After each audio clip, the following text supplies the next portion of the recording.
Welcome back, y'all. Guys, I'm currently driving. I thought it's been a long time since I've talked and had bad picks for UFC cards, so it's as good a time as any to get back into it. I'm currently in horrible traffic, so let's talk about the next couple cards. This weekend, we got UFC 317, Olivera Topuria. Dude, this one's tough. I think that people are discounting Olivera a little bit too much. Let's talk about that. I think that people are getting a little bit caught up in the aura of Ilia Topuria, and they forget that he's about 5'6" and 1/4. You know what I mean? He is a lot smaller than Olivera. He's probably going to be pretty dang strong. He's probably juiced up, which is good, you know. But Olivera also has that weird wiry man strength, you know, that weird grappling strength and that bizarre power that, you know, Justin Gaethje talked about. But, I mean, it's tough. I think that Olivera can win this fight. You know what I mean? A lot of people are like, oh, you know, Topuria's going to back him up, knock him out, which very well might be the case.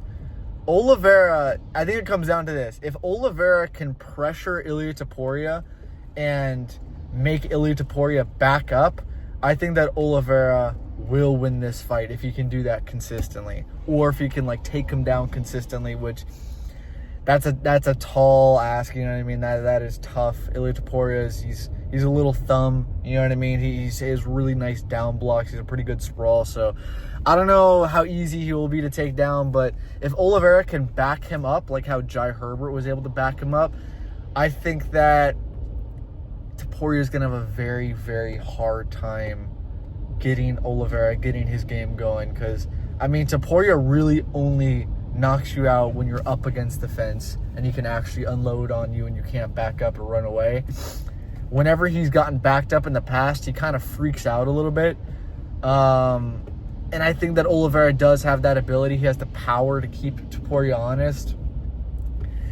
That being said, dude, I can totally see Olivera trying to back him up and just getting absolutely lit up, like Topuria slipping on the inside of Olivera's jab and coming over the top and, you know, just blasting to the body when Olivera tries to engage the clinch or has that high guard. Or I can also just totally see Ilia Topuria backing Charles up. I think this fight will be won by pressure. I didn't make a video on it, but I was saying the same thing about the Bilal Muhammad JDM fight. I think whoever wins the pressure battle should win this.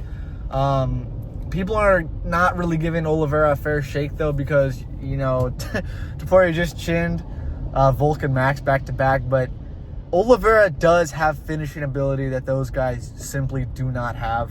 And so I think that if Topuria just gets in his face with no respect, like how he did with those guys, he's probably going to get submitted, you know what I mean, by via Olivera jumping on a front headlock or something weird, you know, an Olivera submission, or just a crafty man's left hook. Holloway was catching Topuria with that left hook over and over again, so we will see, dude. Olivera looked a little bit slow against Michael Chandler, but his wrestling looked really, really improved.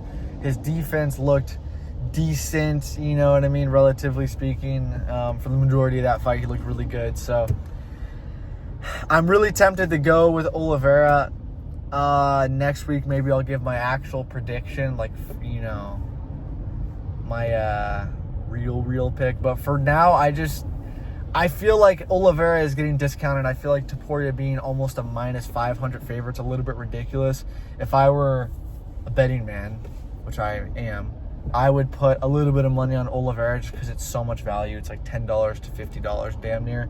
So I would do something like that, but man, I could totally see Olivera just feeling the aura, getting backed up and getting chinned by the thumb that is Topuria. But I don't know. I feel like the odds are going to change. I feel like a lot of people are going to change their picks when they see the weigh-ins. You know what I mean? The face-off. It's like, holy shit, Olivera is like 6 inches taller than him.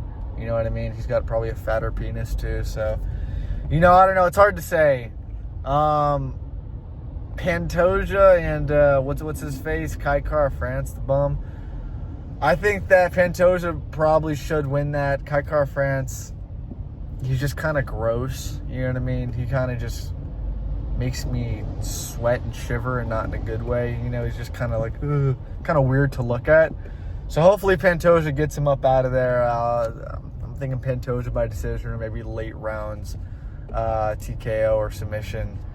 Something, one of those three. I mean, those are kind of the only options, right? But I don't know. We'll see. Who else is even fighting, dude? I mean, anyway, I'm sure there's some other good fights going on. But I had to get something going, you know what I mean? It's been far too long. I'm on my summer now, so gonna get back into the swing of things. Yeah, man, we got some shitty fight nights up ahead. We got Derek Lewis, who's probably gonna lose for the 100th time. We'll see. Maybe he'll get a big gnarly KO. You never know. I mean, Derek Lewis has that weird cardio where he kind of looks like dog shit for the first 3 rounds, and then in round 4 he just starts standing up off bottom and throwing crisp 1-2s down the middle and just knocking you out of nowhere. So who knows how that fight's gonna go? Who really knows how any of these fights are gonna go? It's a fluky sport. Nothing really matters. Nothing that I say really matters. But sometimes I get it right and I get to say I told you so. Sometimes I get it wrong and we just sort of glide right past that. Rob submitted O'Malley. Nothing makes sense, you know. All good, though. Dude, maybe Sandhagen will get him with a crafty outside heel hook, dude. You never know, man. He's probably going to get fucked up. God damn it, bro. All right, all good. We'll see you guys in the next one.